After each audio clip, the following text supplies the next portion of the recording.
Are you ready, kids? Get your parents' permission, check your mailbox, and grab your shopping cart. It's time for the Adventures in Collecting podcast. I'm Eric. And I'm Dave.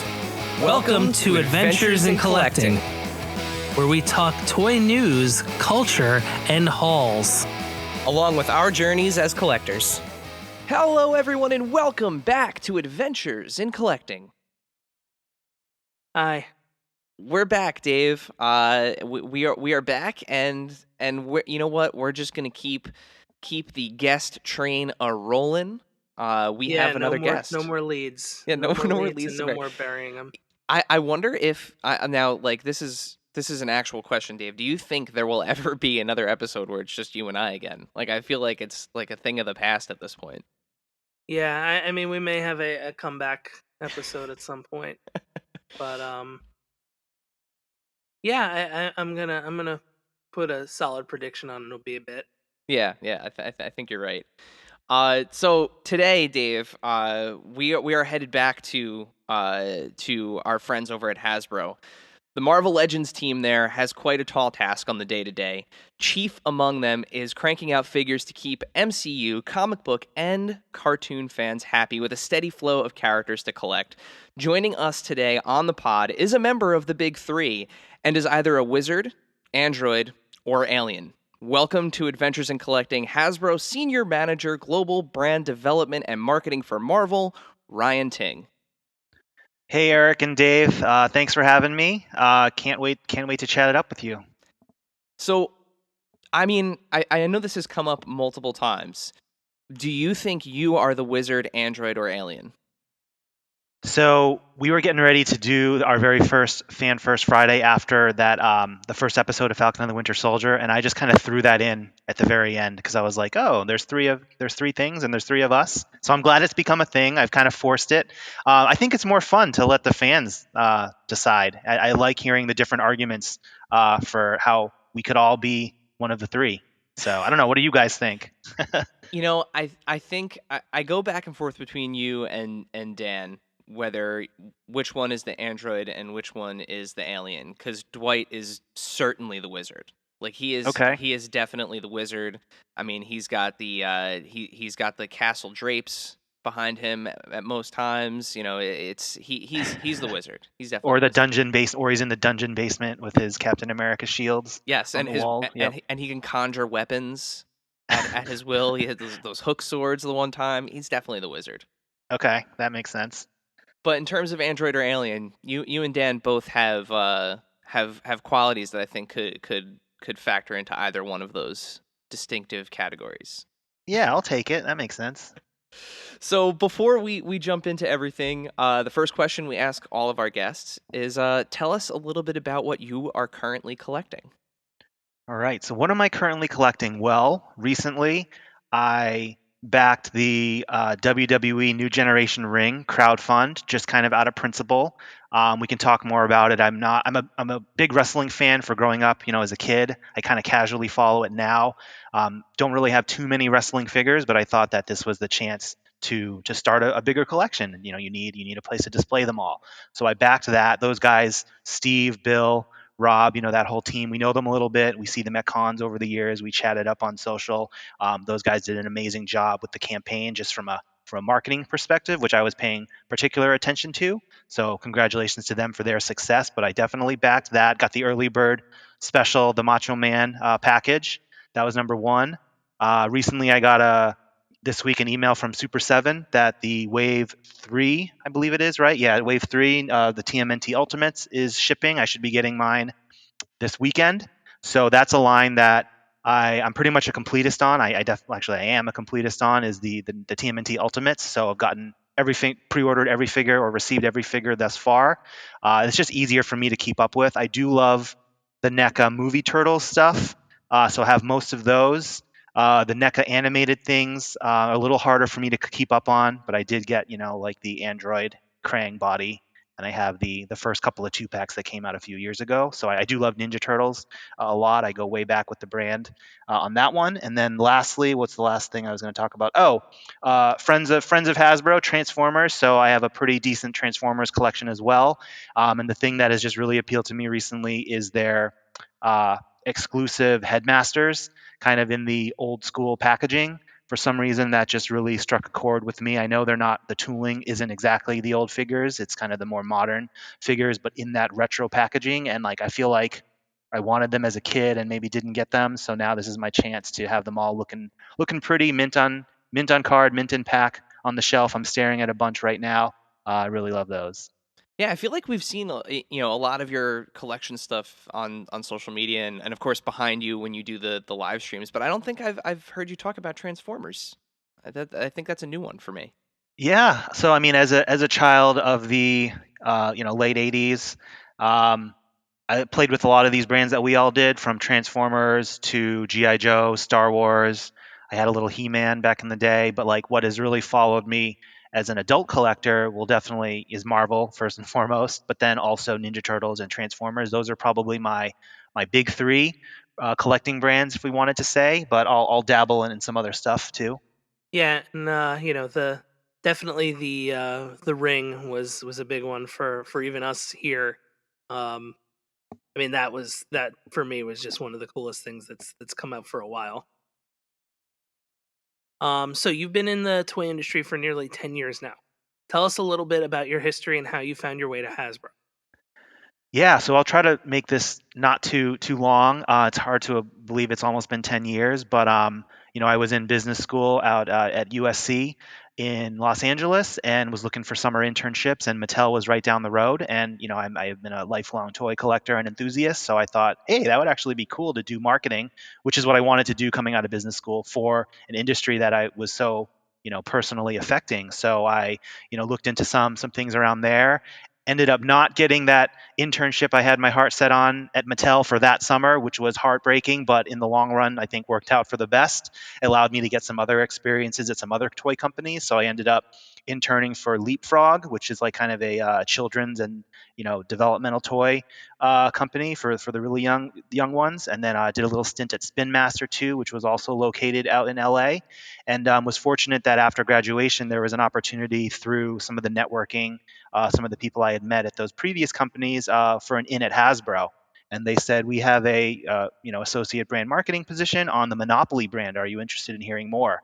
And Monopoly is huge. We all played it, growing up, and I was definitely interested. I flew out to interview, and it was a whirlwind. And we actually, moved back to the East Coast very quickly after I was done with my business school program, and I started in June 2013 on Monopoly. Spent a couple of years there just kind of learning Hasbro, learning the industry, working on a great, very popular, the number one family gaming brand.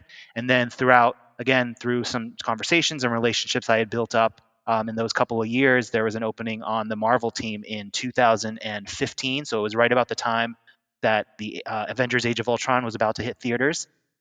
So I was fortunate to latch on and meet Dwight and the crew and Ben and everyone that we talk about all the time, and just kind of, yeah, just assimilate right away into that, and got to work on the 2016 line, which was already in development at the time. That was the Civil Captain America Civil War, and some other and I think Ant-Man, I want to say. And then, yeah, it's been a whirlwind ever since. I've been fortunate to be continuing and doing what I'm doing on the Marvel Legends brand in terms of product development and marketing. The business has grown nicely over the years. You can see we're putting out more items than ever, it seems, almost every year, and it's all kind of. I understand how lucky I am to have that opportunity, because the Legends business and the MCU was all kind of peaking around that time, and the fans have been great in supporting the line, and it just allows us to do more. So I'm loving where we're at. We've got Dan Yoon joined the team a couple years ago and has really hit his stride, and we are the big three, as you talked about. And that's just the three of us who are on the camera, but it's really a greater team effort of everyone from engineering, packaging, um, you know back in Rhode Island here.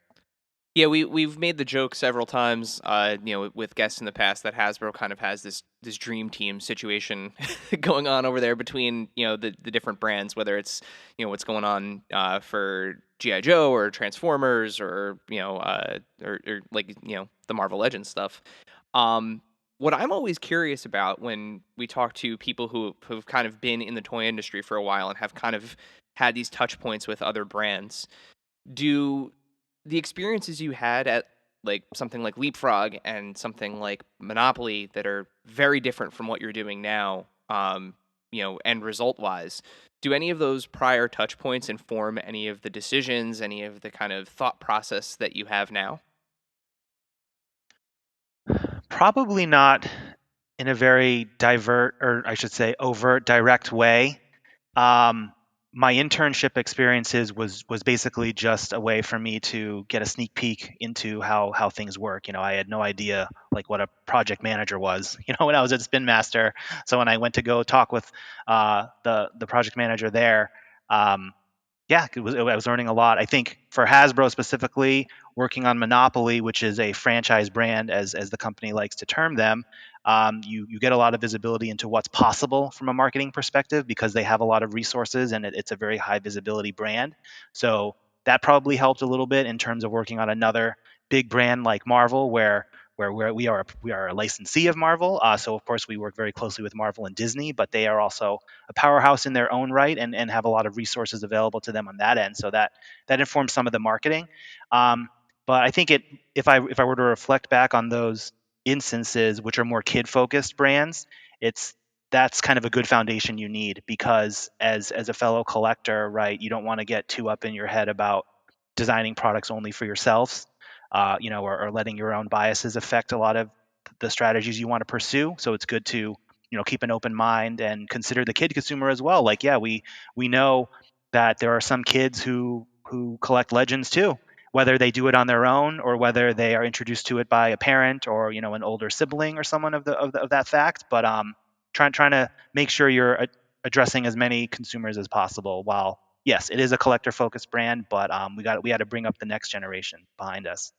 I can tell you from experience. So Dave and I, Yeah, our cousin's son, I was hit just about to say the same thing. yeah, his collection rivals mine for sure. And I mean, he is bashing them together and burying them in dirt and really like playing with them the way that kids play with things, and he has an absolute blast with them.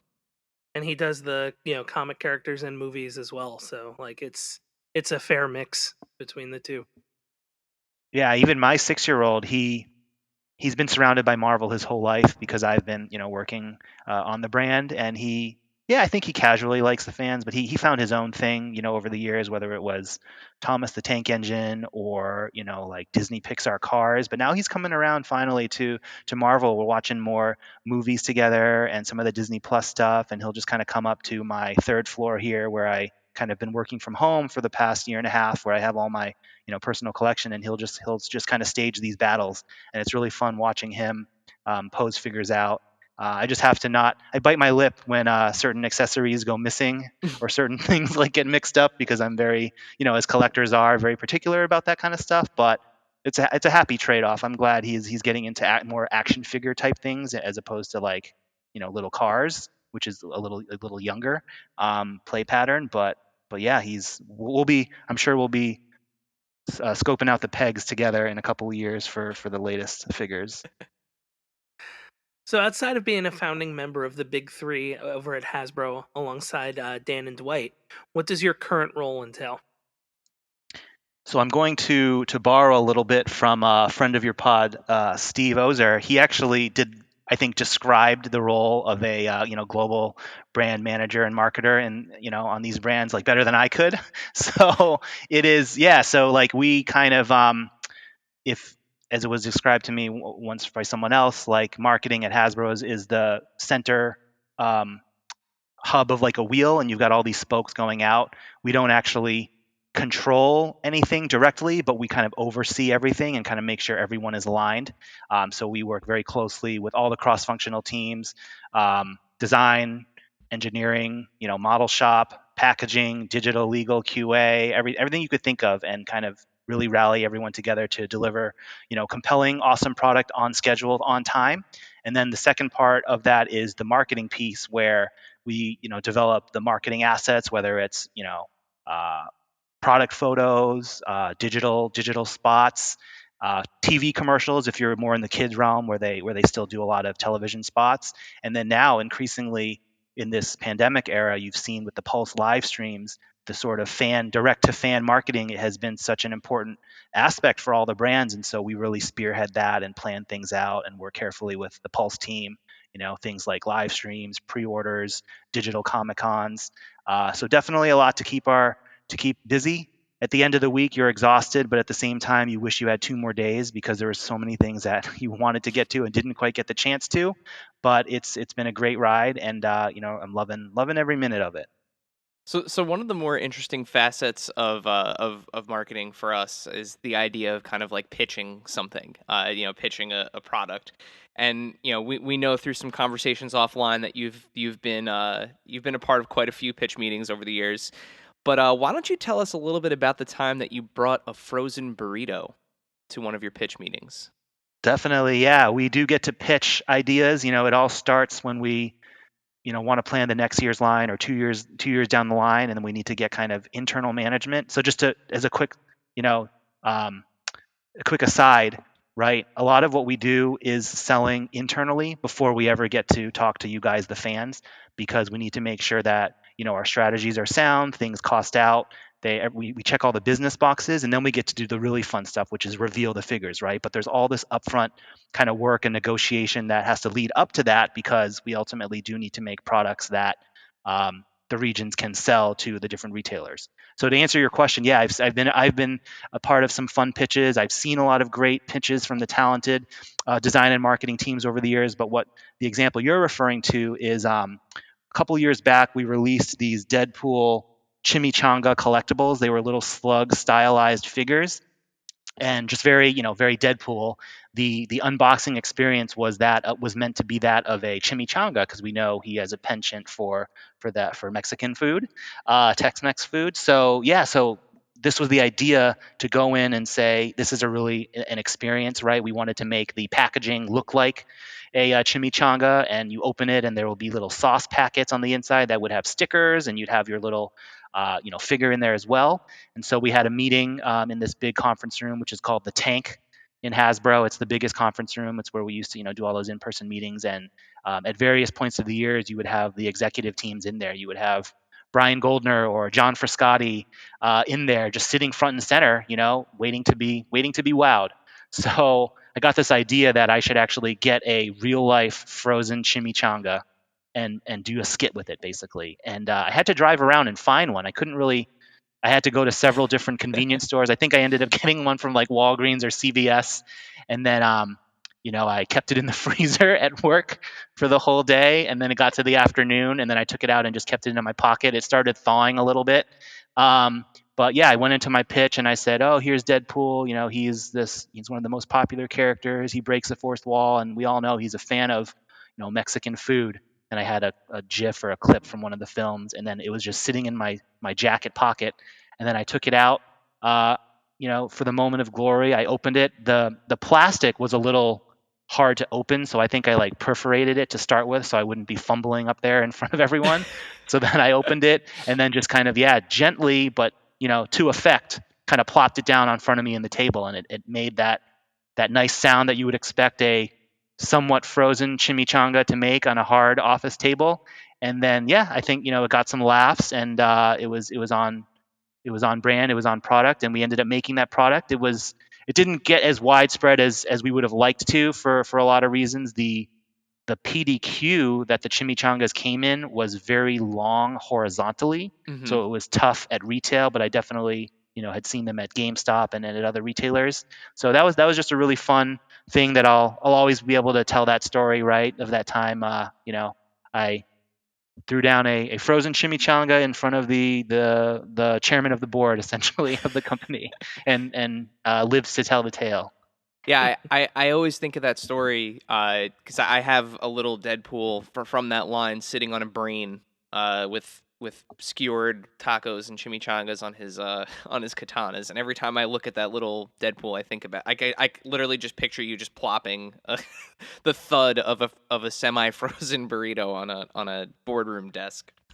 One of the things that I kind of pride myself on is in these types of presentations and also in the fan first streams, just to kind of like think of like what is like the craziest thing I could do, that would be funny or entertaining or whatnot. So actually, in addition to just having a frozen chimichanga, I went down to the cafeteria and I got one of those recyclable lunch trays. And then I went to the model shop and I asked Tony or someone of one of Tony's team, could you spray paint this in red for me? And they kind of looked at me sideways and like, why would you want to do this? And it's like, oh, it's for a skit I'm doing. It's like, oh, okay. So they spray painted Deadpool like candy apple red, the lunch tray. And then I went to the cafeteria and they have various beverages, and I found a glass bottle, some kind of cherry soda that was also red. So I had this whole setup. I had a lunch tray, I had a cherry soda, I had a little a paper like sandwich boat like you would get, and then yeah, so that's what I kind of threw the chimichanga on. I really wanted to make it a complete meal experience to sell the idea in. None of this is surprising. And all of it is awesome, by the way. So earlier this year, you guys revisited some of the classic MCU characters with the Infinity Saga line. How did you decide the time was right to fill some of those gaps? Right. So starting in 2018, we had the opportunity to celebrate the Marvel Studios' first 10 years, and we were basically tasked with creating this program for a big campaign that Marvel was celebrating. And so we did a whole bunch of items there, and it's become a regular part of the business where we start the year planning. All right, what's going to be our big celebration or anniversary? It's a place for us to do some higher price point items, to do a bunch of new characters or refreshed characters. So every year, as you guys know, we've had a big fall program. It was the MCU 10th, and then it was the Marvel 80th, which was more of a publishing initiative. And then last year we were able to do something for the X-Men, the Fox X-Men franchise, because it was their 20th anniversary. And now this year is the Infinity Saga. We were in the early planning stages of what our fall campaign would be. We were coming off of San Diego in 2019, the last time we were out there, and that's when they unveiled, Kevin Feige and everyone on stage unveiled the Infinity Saga branding for the first 3 phases. So yeah, we pitched the idea to Marvel and said, look, there's tons of movie characters that we haven't been able to put out that fans have been asking for us constantly. They're characters we would selfishly like to do.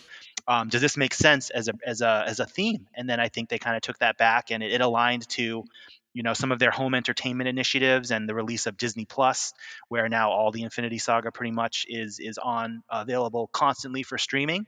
So they align to us, and it's one of those things where some of Marvel's other CP partners can jump on as well. And so everyone has been kind of celebrating the Infinity Saga this year, and then we will flash forward to next year, whatever the big celebration to be announced is for that. And the Infinity Saga has been a great program for us, doing things like Ironmonger or that Mark III Iron Man that we've never really had in Legends, or crazy things like Surtur or fan favorites like Quicksilver has been really fun. And yeah, it's been kind of quiet on the MCU front in 2020, right? With nothing, no new content really.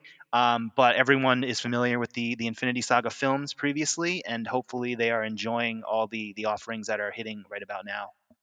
Yeah, the Infinity Saga figures. I'm actually looking at your baby right here, Quicksilver.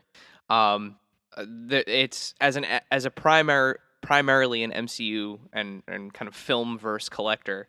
It's been awesome to kind of fill some of those gaps. So like to finally have an Ironmonger and really Quicksilver. Those were the two I was kind of most excited for. And then Happy, who is shipping. He is on his way. He'll be here. He'll be here tomorrow. Yeah, I'm really excited, and hopefully this isn't the last time you guys go back and revisit, because there are still obviously some key characters that we haven't yet seen from those early films. So but speaking of MCU, it is always interesting to see how you guys get these figures out. Whether it's going back and filling gaps with a special line like the Infinity Saga line, or like what you did with the Disney Plus wave and the Shang-Chi figures this year, where you had a full wave of MCU, with the Disney Plus wave building the wingsuit, and then kind of mixing in some Shang-Chi figures with that Mr. Hyde Build-A-Figure wave. How do you guys determine the balance between having a full film or MCU wave versus mixing it in with a comic wave versus having full comic waves? Yeah, it's kind of a case by case basis. Going back a couple of years, I want to say almost every wave was like a mix between MCU and comic, and then we had some examples like the second Black Panther wave was all movie. I think the last Endgame wave, the one with the Bro Thor Build-A-Figure, was another all movie wave. So it just kind of depends for new properties like Shang-Chi. Um, which was Shang-Chi and Black Widow were separate cases too because the films were supposed to come out earlier. We developed the product earlier and the movies got pushed back.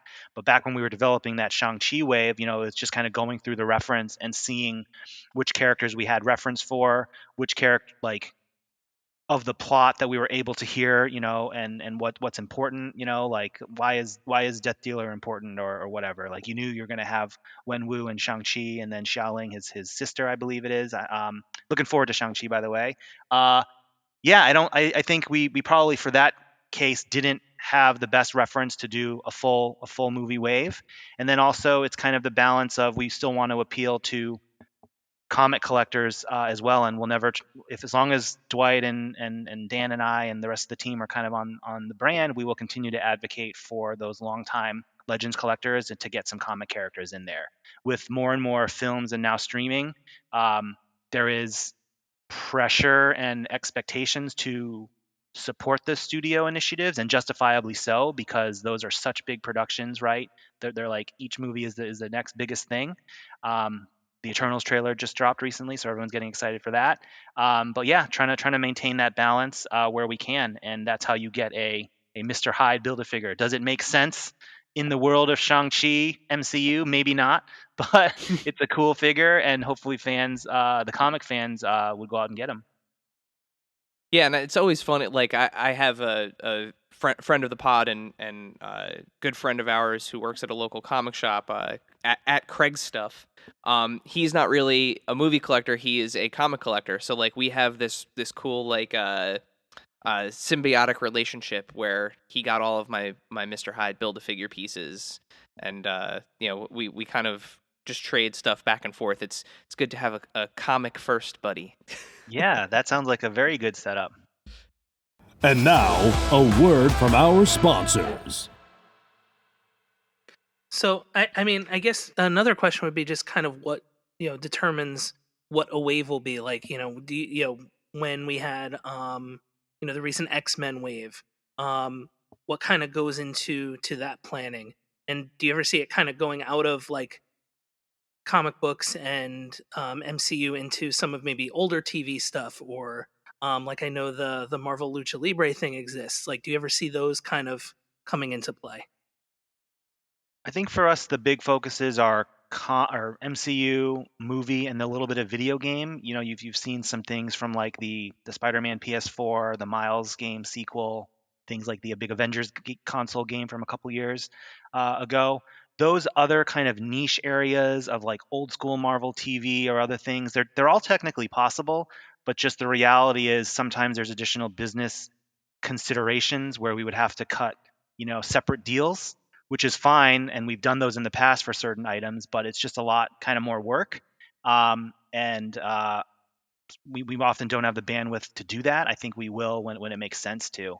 In terms of how the waves are determined, it's just a constant negotiation, and both amongst internally of our team and then also working with our partners, Marvel, and by proxy the studio and what they would like to see. So we try to make as many people happy as possible. Scheduling is a big point too. We have to hit certain dates, for retail. So it's all kind of this very complicated equation. It's that, is it Always Sunny in Philadelphia, that meme where it's like, drawing the lines and all the things on the board. That's basically our life day to day. Every week we have a design call with Jesse, and it's like, all right, let's talk about this wave. We thought we had it settled, but someone wants to see something different. So how can we make this happen? And then at a certain point, we do need to cut it off and go into sculpting and cut tools on it. But it's never a dull moment, and it's kind of an art as well as a science, I'd say. Yeah, and we learned from when we had Tony on the show, some of the then the conversation goes into the kind of engineering of things where it's like, well, you want this, but we can't do it, or how do we do this thing that we've never done before? And he mentioned the kind of friendly wrist slapping that goes on during the process. Yeah, I don't know if are you guys like big sports fans, or Yeah. do you follow any? Yes. So Yeah. so I'm like a big NBA fan, and I was thinking of an analogy, and it's like I just laugh when we see all these comments where it's like, or message board posts, and it's like, here's the wave you guys should do, and it's like all unique characters, all different body types. It'd be like, for the NBA, it's like, oh, here's my like starting five that I would want to pick without regards to things like salary cap or free agency or real world constraints. Because do you want to like, yeah, it would be great if LeBron, KD, and like Giannis and everyone was on the same team, but like, is that really helpful discussion? Because it cannot happen ever, not even in the Olympics, right? Because all these players now, there's so many who are international. Not every good player is even American these days. So like that doesn't even work. So I just kind of chuckle when we see those. But it's good. It's good that fans are passionate and so eager to share their ideas. We do love them. It's just kind of there's other factors that go into it that I don't know if they understand, or maybe they don't even appreciate it. But yeah. Listen, and every now and then you guys do come to the plate with something like that. Like I was making the joke on Instagram yesterday, actually, that this month has been a month of just like massive action figures, because I was looking at one point at my desk, and it was like, I have Ironmonger, I have Surtur, both completely new sculpt, like from the ground up on both of those figures. And then like King Shark and Violator from McFarlane Toys, and it's just like that. Sometimes they do give us really big stuff that we've been asking for a long time. So Yeah, I mean, nothing makes us happier when we get to deliver a brand new sculpt, something on the level of that Ironmonger or a Surtur. You just have to balance. Not everything can be that, unfortunately, as much as we would love to. So that's where you get some countermeasures, right, in the Infinity Saga program, such as the Infinity War Captain America, which is some reuse, but also some new important head sculpts as well. Things like that. yeah. So one of our favorite lines, and definitely one of my favorite lines, is the 3 3/4 retro line. And it's been fun to see the releases just keep on coming. When we had Steve Evans on earlier in the year, he mentioned that the line exists around that early '80s time period, that real kind of Kenner heyday time period. As the line grows, are there plans to give more modern characters the retro treatment, or are we going to stay in that kind of early '80s time period? Yeah, so thank you first off, thank you for your kind words about that line. I will like talk with anyone about this line forever, just because it was such a labor of love, honestly, to get it off the ground. I worked closely with Tony at the time, who was pitching in for Marvel Design, and then Ben and the packaging team. It's been such a relief and a joy to see that it's resonating with certain fans. So yeah, the line will continue. We've had four waves for 2021, so there will be more in 2022 for sure. Stay tuned. I think we'll probably be doing some reveals soon now, as we're kind of getting into the back half of the year. But to your question, Dave, about modern characters in that look, that is something that we knew we wanted to do at some point, and we'll have to find the right area. It was kind of a thought experiment, this line. You've got, right, because you've got the Kenner purists out there who are like, this doesn't make sense because Kenner didn't have the Marvel license, and we have to kind of say, no, like that's not the point. This is kind of a hypothetical thing, right? We're paying homage to the Kenner brand and all the things they've done with Star Wars, because Kenner is inherently Hasbro. We're able to put that logo on the pack, and it is this kind of fun what if. What if Kenner made Marvel toys in the early 80s, as Steve described? Would love to see some modern characters in that aesthetic, but we couldn't really launch with modern characters and old school designs because I think that would have been even more confusing for people. So we've tried to keep, that first year and probably, the next coming waves to those traditional characters who were running wild in the 80s, that time frame. But I would love to get to like a Deadpool on that card is kind of a no-brainer. You could have some really good fun with him as he breaks the fourth wall on the packaging. And then there's a lot of new modern characters who have been created since then who would look great on this, right? From like we've had talks about Miles Morales, Jane Foster, Thor, characters who would really love to get to as well. So time will tell on that, but we'll continue churning out the retro inspired characters for the time being. Yeah, like for me, I immediately thought of the Secret Wars figures when I had a kid, or when I was a kid. Jeez. Um, uh, yeah. So I thought of those, and Eric, please leave that in. And You got it, Uncle Dave. um, so I immediately thought of the Secret Wars ones, and like it didn't matter that Kenner didn't make those because, like you were saying, you guys made a your own version of an issue of What If before the show came out.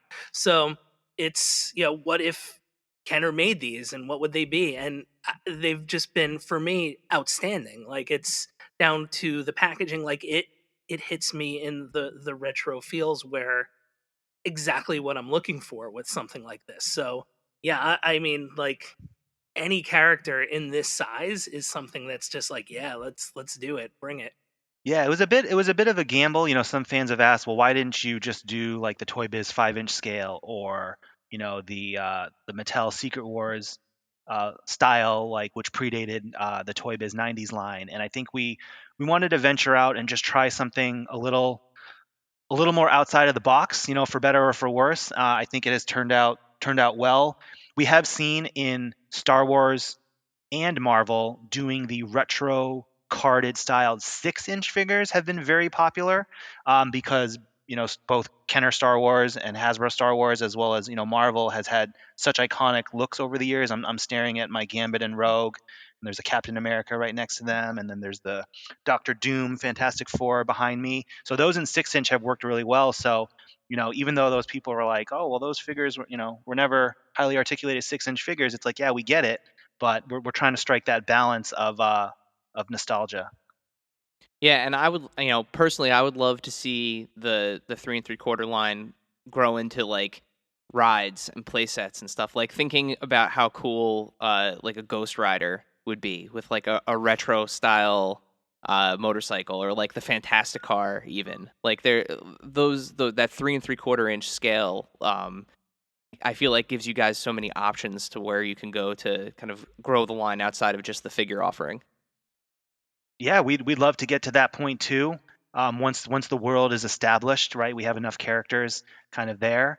Um, you know, I've pitched Thanos Copter repeatedly, and it appearing Nice. in the Loki show as a kind of a live action version, but as a nod back to that comic kind of panel, that silliness. That'll only help my pitch moving forward. But yeah, like I've been a fan of the Super 7 reaction line going back to the very early days when it was like the first movie characters that they released, and now they've really grown that. And I dabble in that too. I have the Ninja Turtles and a couple of the Transformers from that line, and it's just so evocative. And it's like when you hold that blister card in your hand and there's the blister there and you see the figure, it just kind of immediately transports you back to your childhood, even though it's not a one for one recreation, but it kind of brings you back. It's that familiar space, right? Yep.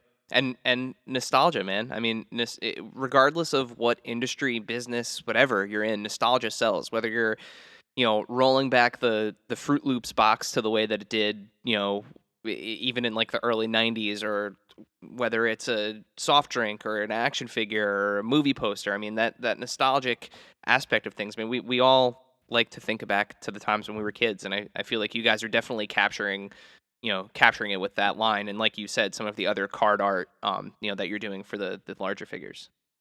Yeah, and when immediately when you mentioned those, I thought of like the Toy Biz with Captain America with the shield, with like the projectile shield, and Punisher with, like, you could put the roll of caps in the back of him, and he had the cap gun type of thing. Yep.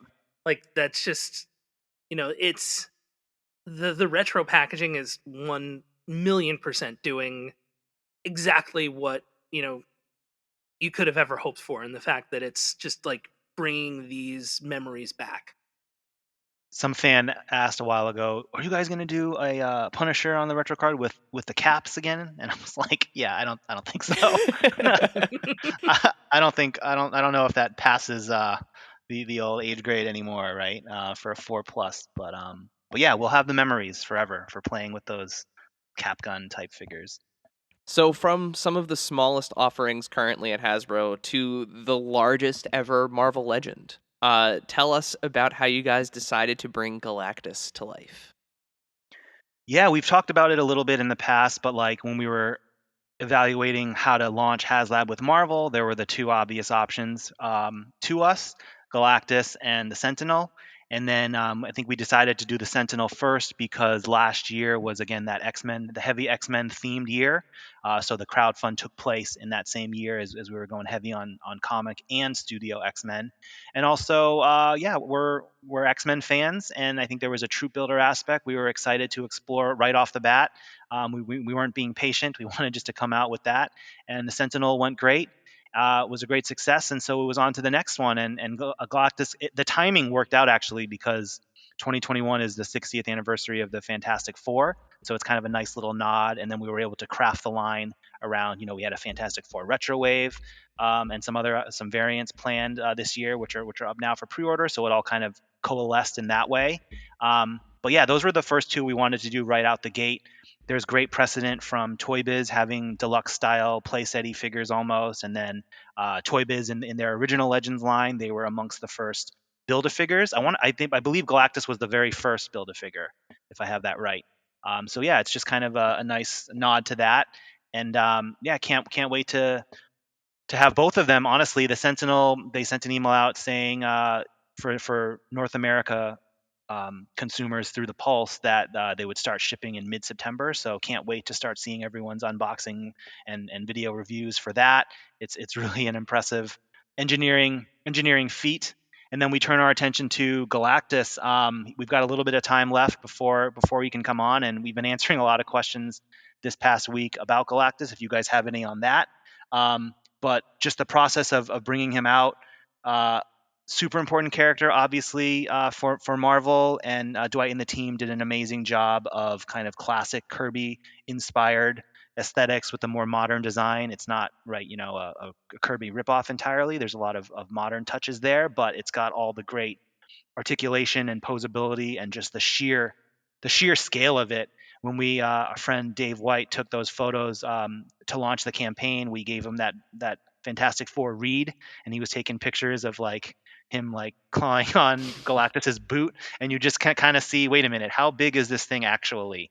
So yeah, largest Marvel Legends figure ever, most complicated one ever, and hopefully fans will love it when he ships a year from now. When some of our friends get theirs, I'm definitely going to send them some size 2T clothing. I really want them to just dress. I want them to dress Galactus like a kid from the Walmart section. I thought about taking a picture because I have a prototype Sentinel at home. I've used for some live streams, and I wanted to like put a diaper on him and be like, "This is my baby." But I thought, oh, maybe Marvel wouldn't appreciate me doing that. So I'll figure out some other fun pictures to take. But yeah, I mean it's bigger than the size of a newborn for sure. He's like a little toddler running around.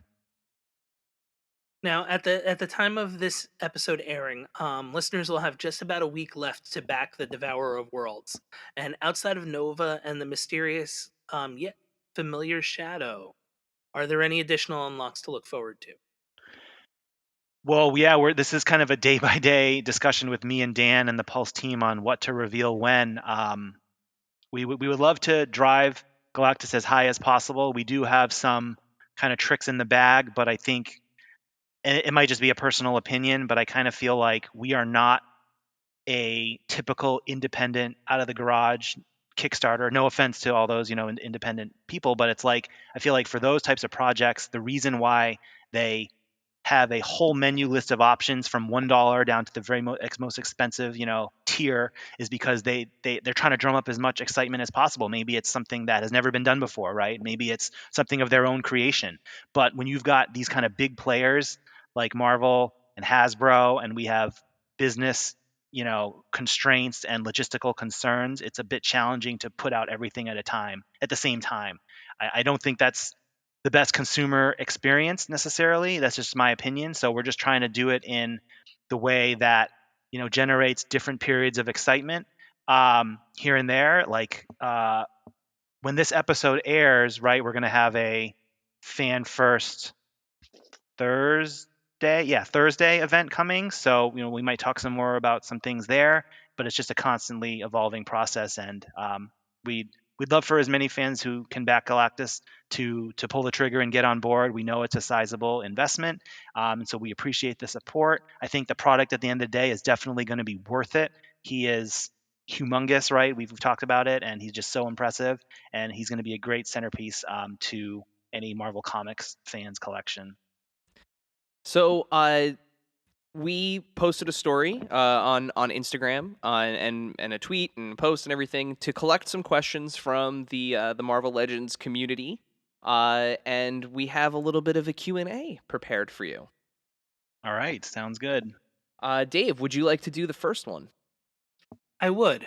At Dreadnox asks, with the recent releases of former Build-A-Figure figures like Vulture or Thanos as deluxe standalone releases, what are the chances of some older Build-A-Figures like Fin Fang Foom getting a re-release?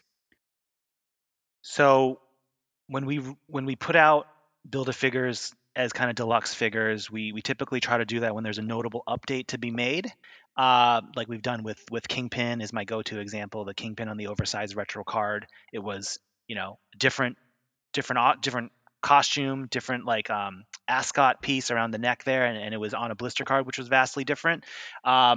We do that for a lot of reasons. Sometimes it's if the people or fans coming new or didn't get to get every single Build-A-Figure piece the first time around, this is their chance to go get it.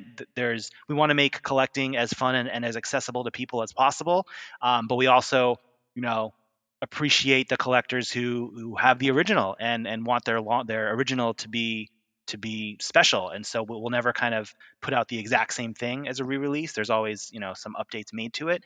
In terms of older figures, I think if we were ever to do a Fin Fang Foom, we'd want a do-over and to make them even bigger, right? Like looking at how we've done Sentinel and Galactus, I don't think that old Fin Fang Foom kind of stands up anymore, and it might honestly not even exist. Like tooling gets scrapped from time to time over the years if it hasn't been used. So our engineer has to constantly check what from the old days, the pre-return of Marvel Legends in 2012, I think, what still exists from before then. Not everything does.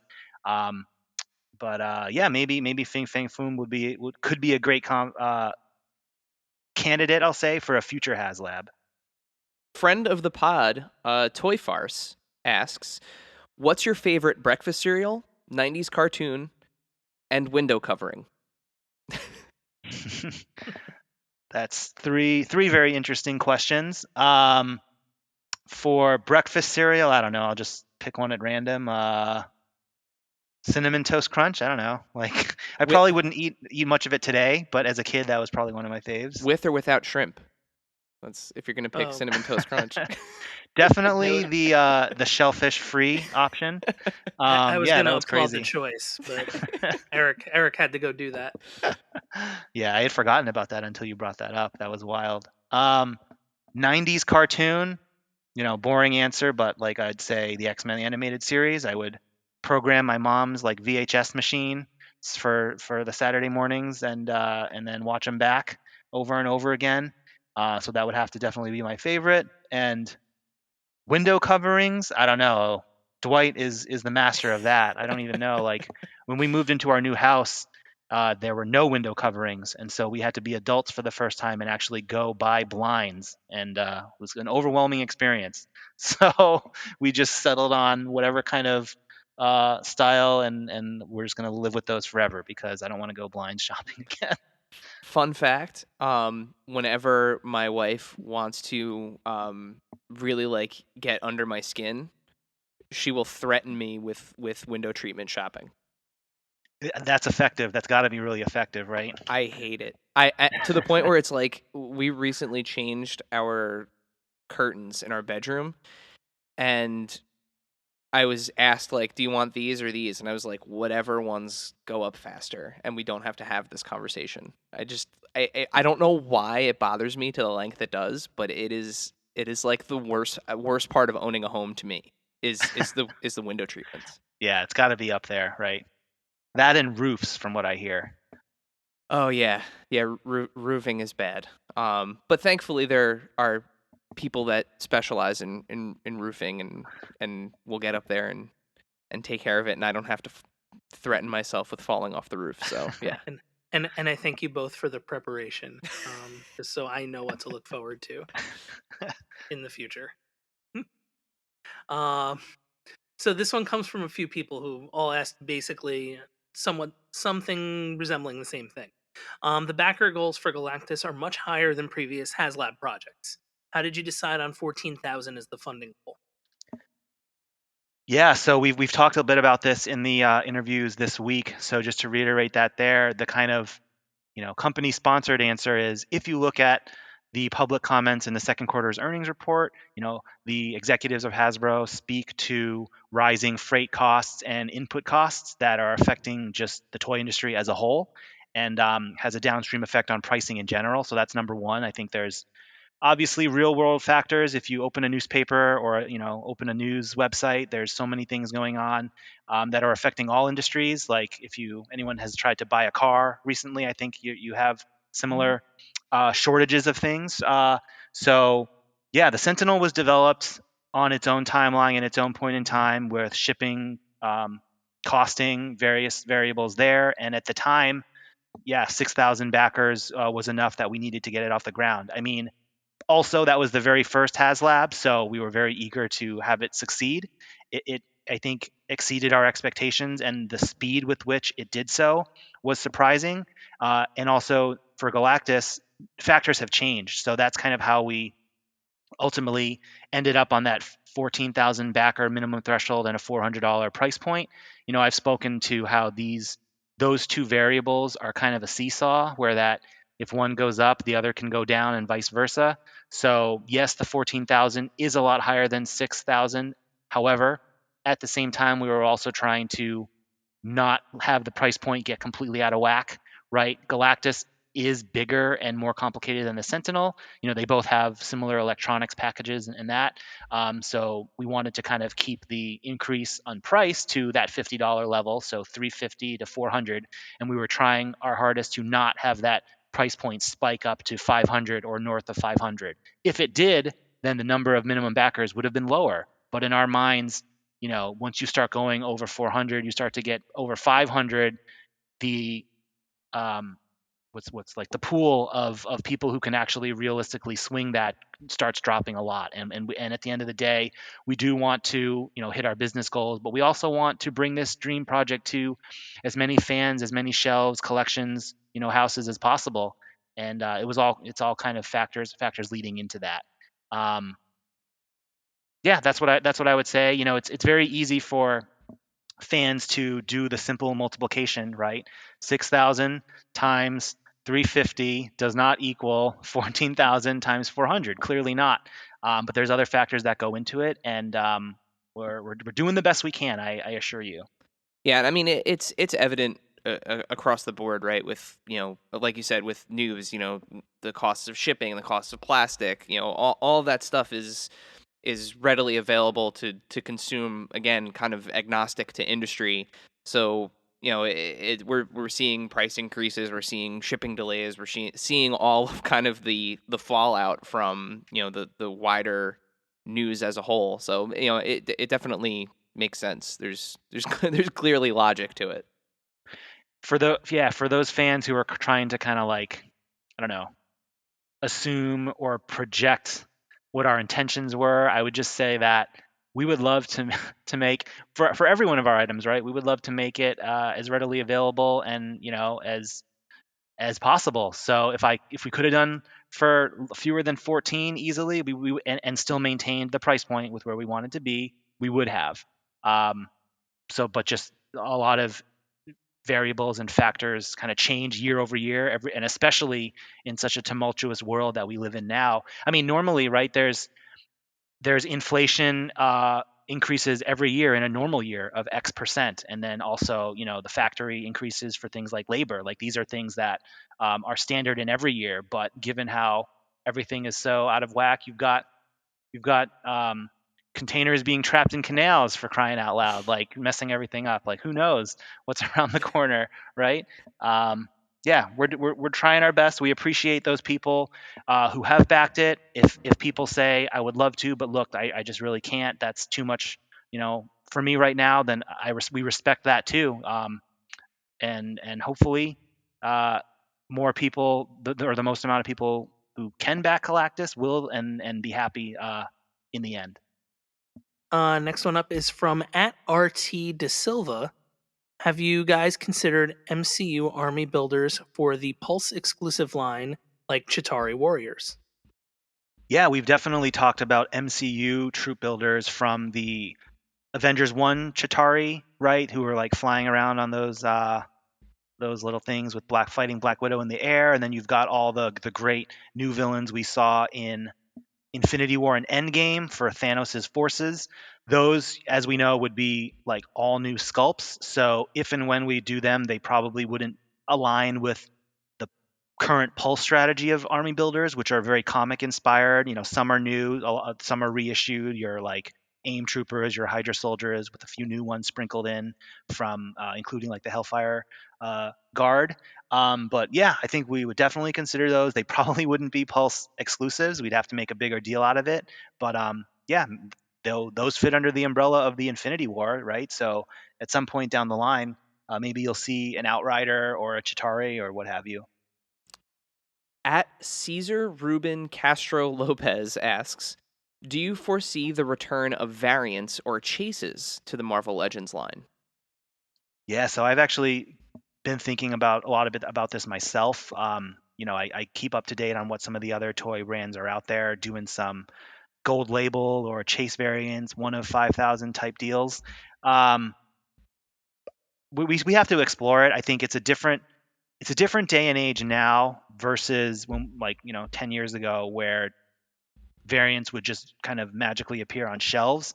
In a world of e-com where when we're all consumers on ecom and Amazon or what have you, like when you get something and it's not exactly what you wanted, or there's something wrong with it, like it's not a good experience. So we'd have to find the right balance of how to handle the ecom distribution piece of it, because once you start to have two versions of something, someone's going to get what they don't want. They either wanted the chase and didn't get it, or someone might get a chase and not understand that it's a chase and say, why does it not look like the main picture? So that's a challenge. And then also just managing the consumer sentiment. I think on some levels, chase adds excitement to some collectors, but it's really frustrating to some others who, right, really want something and can't get it. They feel like they don't have a chance at ever seeing it at their physical store, and unfortunately, the secondary market prices get out of control. So just from my perspective, if we were to do a variant, it would be like not the default look of a character. It would be, a very special kind of look that maybe isn't the most wanted one. So therefore, if there was a smaller supply and you actually didn't really care too much about that look, then you wouldn't have to worry about killing yourself to get it. So just, yeah, constantly exploring those kinds of things.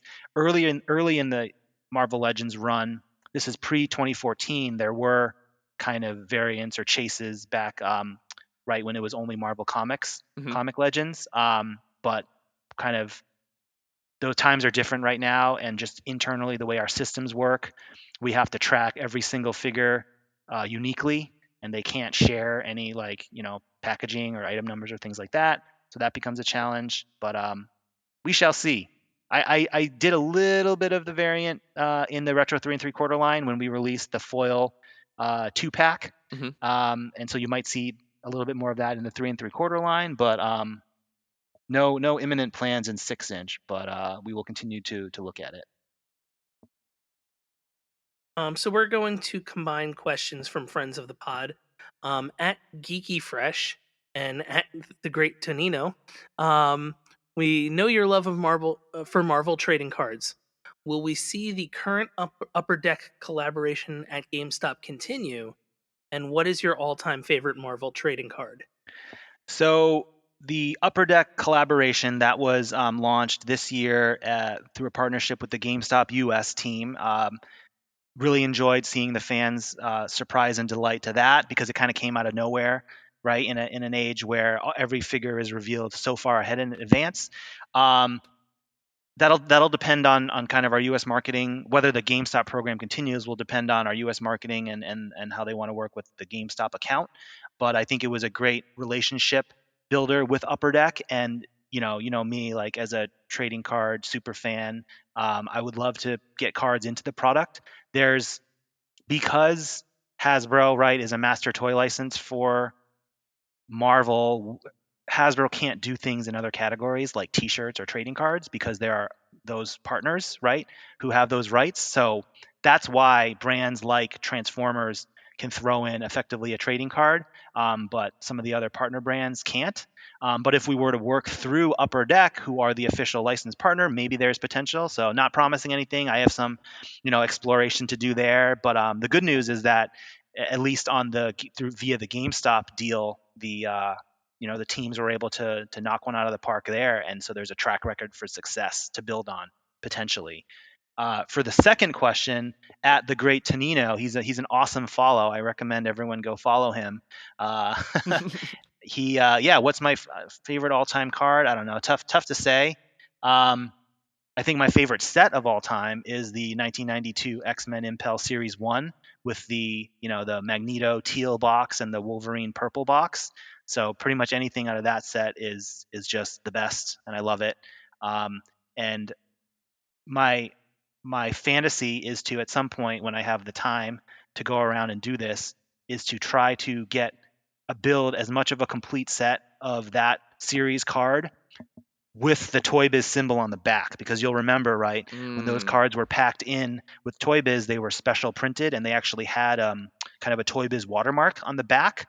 So I wonder if it's even possible to go and get a complete set, not including the holograms. I don't think the holograms are done like that, but like the base set, um, with all Toy Biz on the back. That would be a dream project of mine I sometime. I got to imagine it's going to be tough to find those things in good shape. I'd have to Yeah. just buy the toys probably to Yeah. guarantee, so when I go, I go back and get a bunch of those Toy Biz figures because I like to tie them into our marketing, like right when we do the Fantastic Four or like the Gambit and Rogue, and I'm clicking on the eBay links and I'm like zooming in and I'm trying to determine which card is behind them. Sometimes you can definitely tell, sometimes you can't, and I have definitely made a purchase decision based on what card is with the figure, packed in with the figure, of course. There you go. So I Two still do birds with that. one stone. Yeah, I liked how that X-Men series 2 had those you could put a couple cards together and get like a diorama. yeah. That was the Danger Room. It was like the Yeah. nine pocket page Danger Room set. That was the first time I had ever seen that in a trading card set, and then they ended up doing that for like the Spider-Man set a couple years back, and then one of the Marvel Universe. I think it was series 4 with Yeah. the Silver Surfer. Like the whole set was done in nine card layouts. So yeah, super awesome. And the last question here for our Q&A comes from at Janie J. Lou. And she asks, if your son and your sentinel fell over or got hurt at the same time, who would you check on first? This is a great hypothetical question that definitely didn't happen last week.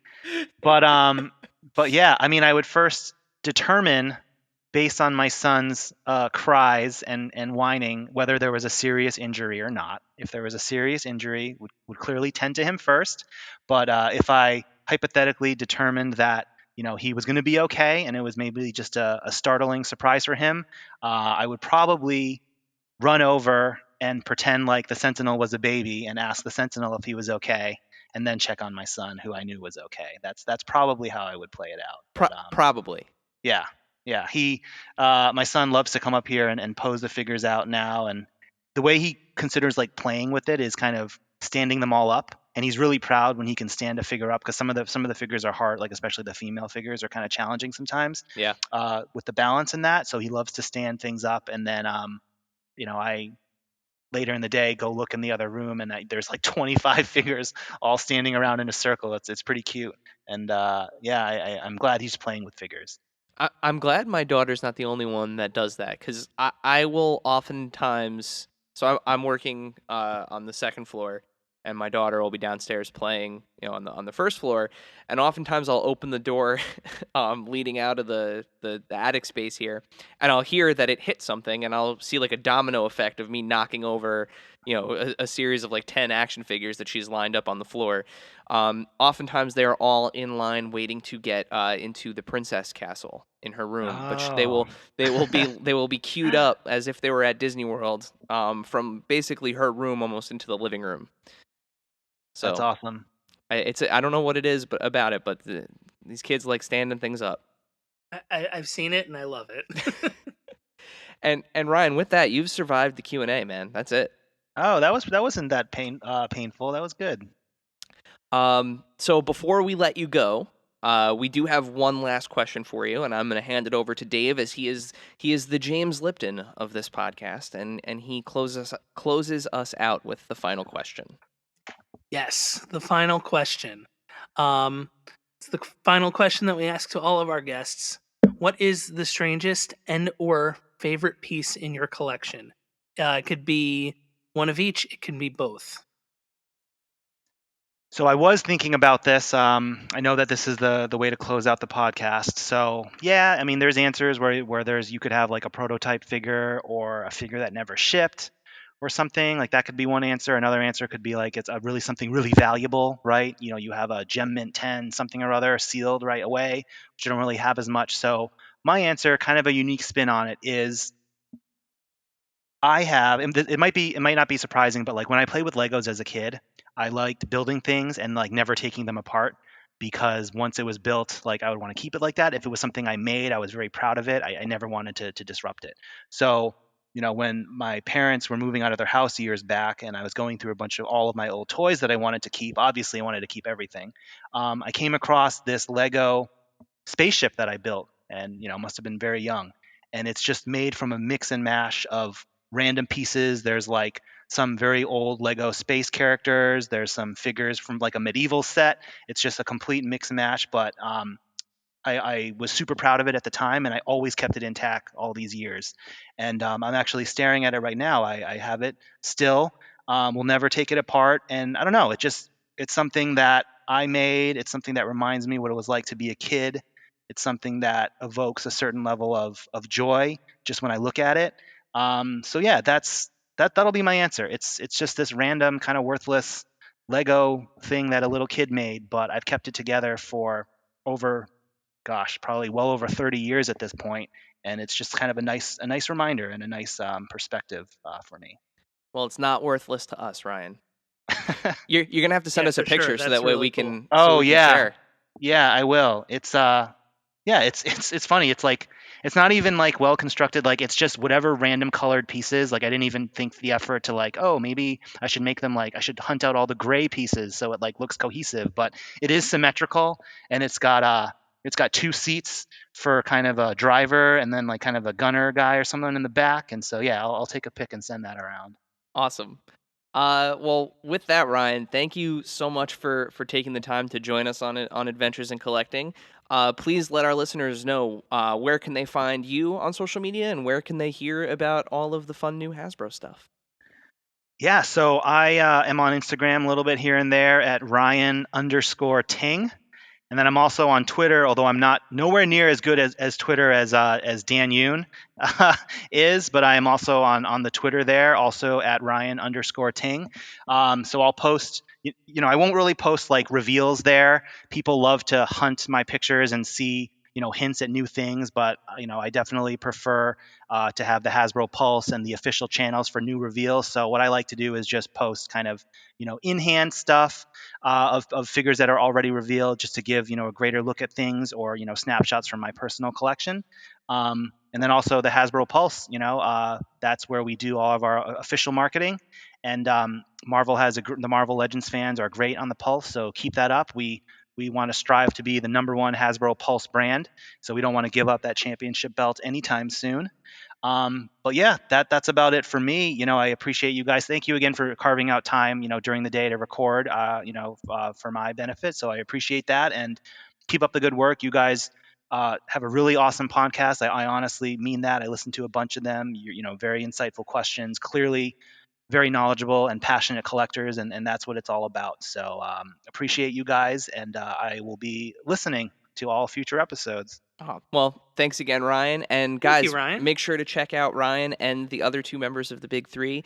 If you're listening to this episode the day it goes live, on August 26th, which is this Thursday, 11 a.m. Eastern, there will be a live stream with potentially more news and reveals. So make sure you check out Ryan and the team there. Thank you, dear listener, for hanging out with us today. Subscribe, rate, and review us wherever you listen, and then tell your friends to do it. Thanks also to Joe Azari, the golden voice behind our intro. Our music is Game Boy Horror by the Zombie Dandies. Find more about them both in our show notes. Follow us on social media at AIC_podcast on Instagram and Twitter. Stop by and say hi, show us your toy hauls, and share your toy stories. Maybe we'll talk about it in a future episode. Don't try this at home. Void where prohibited and some assembly required. Each sold separately, not a flying toy. Consult a physician if your toy run exceeds more than 4 hours. This has been a non-productive media presentation. Executive producer, Frank Hablawi. This program and many others like it on the Non-Productive Network is distributed under a Creative Commons Attribution Non-Commercial No Derivatives license. Please share it, but ask before trying to change it or sell it. For more information, visit non-productive.com.